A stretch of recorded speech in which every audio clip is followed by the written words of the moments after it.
and click on the notification bell for more updates.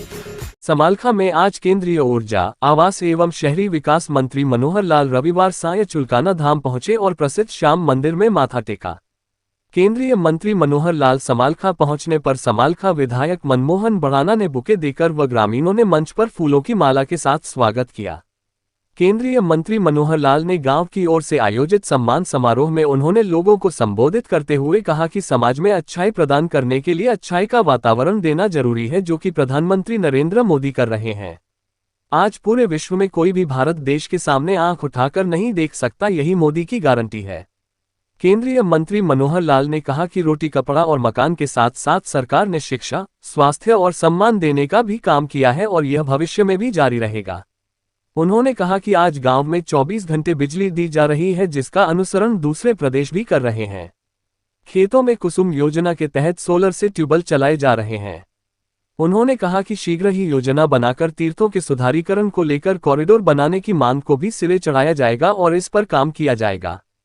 Samalkha विधायक मनमोहन भड़ाना ने कहा कि भारतीय जनता पार्टी ने जिस तरह से विकास का तैयार किया है उसे 50 साल की नई प्रदेश में रखी गई है। उन्होंने केंद्रीय मंत्री के समक्ष चुलकाना धाम को कॉरिडोर बनाकर वृंदावन की तरह बनाने का भी प्रस्ताव रखा। उन्होंने कहा कि आज चुलकाना पूरे विश्व के मानचित्र पटल पर छाया हुआ है। इस मौके पर भाजपा के जिला अध्यक्ष दुष्यंत भट्ट, प्रदेश प्रवक्ता देवेंद्र दत्ता, केंद्रीय मंत्री मनोहर लाल के प्रतिनिधि गजेंद्र सलूजा, जिला महामंत्री कृष्ण छोकर, चांद भाटिया, वेद पराशर, अशोक कटारिया, ब्राह्मण समाज के प्रदेश अध्यक्ष सतीश गौतम डाहर, चुलकाना के सरपंच सतीश छोकर इत्यादि भी उपस्थित रहे। समालखा से खबरें दमदार के लिए अनीश कौशिक की रिपोर्ट। मैं आप लोगों के दर्शन करने के लिए आया हूँ। आपसे पहले श्याम बाबा के दर्शन करके आया हूँ और उस नाते से आपको पता है कि इलेक्शन मई जून में हुए थे और उसके बाद उस समय कह के गया था कि मैं आपके बीच में फिर दोबारा से आऊंगा। ये बात तो ठीक है कि जितना जल्दी आना चाहिए था नहीं आ पाया। उसके बाद विधानसभा के चुनाव आ गए। मैं सबसे पहले तो गांव वासियों का धन्यवाद करता हूं कि चाहे अब लोकसभा का चुनाव हो और चाहे विधानसभा का चुनाव हो, आपने बहुत ही जोर लगा करके भरपूर तरीके से मेजोरिटी में इस गांव से दोनों चुनाव में आपने जीत बनाई। जब ये गांव का दौरा करने की बात आई तो शुरुआत कहां से की जाए। गजेंद्र सलूजा जी मेरे साथी हैं, जो यहाँ प्रतिनिधि के नाते से मैंने छोड़ा हुआ। पहले इनसे बात की, फिर मनमोहन भड़ाना जी से, अपने विधायक हैं, इनसे बात की, जिला अध्यक्ष दुष्यंत भट्ट, इनसे बात की। तो सबका कहना था कि बड़े से बड़ा गांव भी है और एक धाम के दर्शन करके शुरू करेंगे तो और पुण्य मिलेगा, सबको पुण्य मिलेगा। तो मुझे बात जच गई और मैंने तय किया था कि 2025 का जो नया वर्ष जिसको कहते हैं, इससे शुरू करूंगा। और आज वो यात्रा, गांव दर्शन की यात्रा मेरी यहां से शुरू हो गई है। हमारे यहाँ के सरपंच साहब, छोकर साहब, क्या सतीश छोकर जी, बहुत ही कर्मठ साथी है हमारे, हर समय साथ लगे रहते हैं। और मैं मानता हूं क्योंकि आपने सरपंच चुना है तो आपकी सेवा में भी कोई कसर छोड़ते नहीं होंगे, नहीं छोड़ते तो पूरा काम ये करते हो मिलकर। अरे भाई पगड़ी बाबा जी की लेटर पैड ले लूंगा मैं सबका लेके जाऊंगा, सबके पैड लेटर पैड लेके जाऊंगा। आज काम तो इतना ही था। और फिर जब माइक की तरफ देखा तो हमारे महामंत्री कृष्ण छोकर जी माइक को पकड़ के ऐसे खड़े हैं जैसे छोड़ने वाले नहीं है। मैंने कहा ना भाई, विधायक जी को बुलवा दो, मुझे बुलवा दो। बहुत मजबूत आदमी है।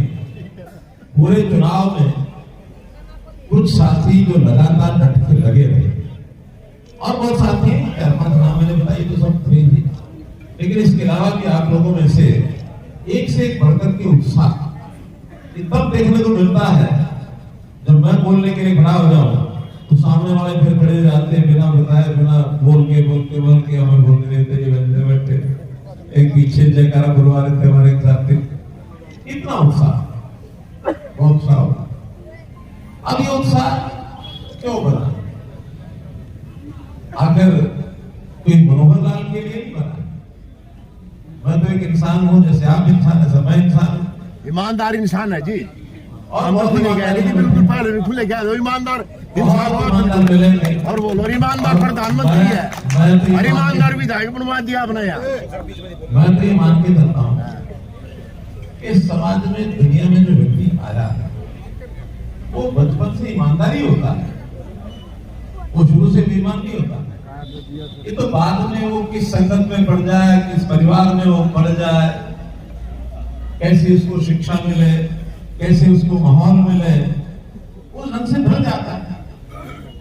ईमानदारी का उनको सहयोग मिले, वो माहौल मिले तो ईमानदारी रहता सारी का। और कहीं चोरों के बीच में फंस जाए तो चोर बन जाता है। परिवार के भी संस्कार होते हैं। एक बात, एक घटना आती है, आपने सबने सुनी होगी, मैं वैसे याद आके बता रहा हूं। एक चोर चोरी करता था और चोरी में उसको बाद में सजा हो गई। तो सजा हो गई, सजा से पहले उसको पूछा कि भाई सजा में जेल जाने से पहले कि काम करना हो, घर जाना हो, किसी से मिल के आना, बात करना, तो करा नहीं, तो जेल में रह जाएगा। क्या जाना, मैंने माँ को जाके बोला और माँ के पास गया तो माँ को कहा कान में बात कहनी।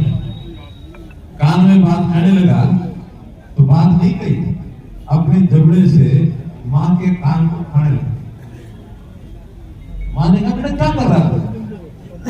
तेरी माँ है, तुमने कान, मेरा कान खा रहा है, ये काटेगा तो क्या करेगा?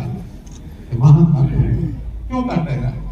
सजा मिली और इस सजा की जिम्मेदारी तेरी, मेरी क्यों है? कि तूने बचपन में सिखाया ही नहीं कि बेटा चोरी नहीं करनी। अगर तू मुझे बचपन में सिखा देती कि चोरी नहीं करनी है तो मैं चोर नहीं बनता और चोरी की सजा नहीं मिलती।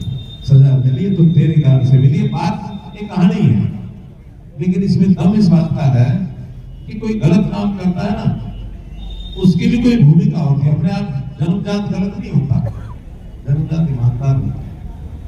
और इन बातों का ध्यान रखना है कि समाज में अगर अच्छाई फैलानी है तो हर किसी को अच्छाई का वादा हो, और भाई बुराई फैलानी है तो गुरुओं के बीच में घुस जाओ, गुरु को यहाँ ले आओ, सबको बुराई सिखाते हैं। गुरु नानक देव जी के जीवन में एक कहानी आती है। मंत्री माननीय मनोहर लाल जी का बहुत बहुत मैं स्वागत करता हूँ, अभिनंदन करता हूँ और आप सबकी तरफ से उनका स्वागत करता हूँ। माननीय मंत्री जी, ज्यादा कोई अपना समय नहीं लेंगे, लेकिन दो चार बातें हैं जो यहाँ पर मेरे सभी सम्मानित साथी ये चाहते हैं।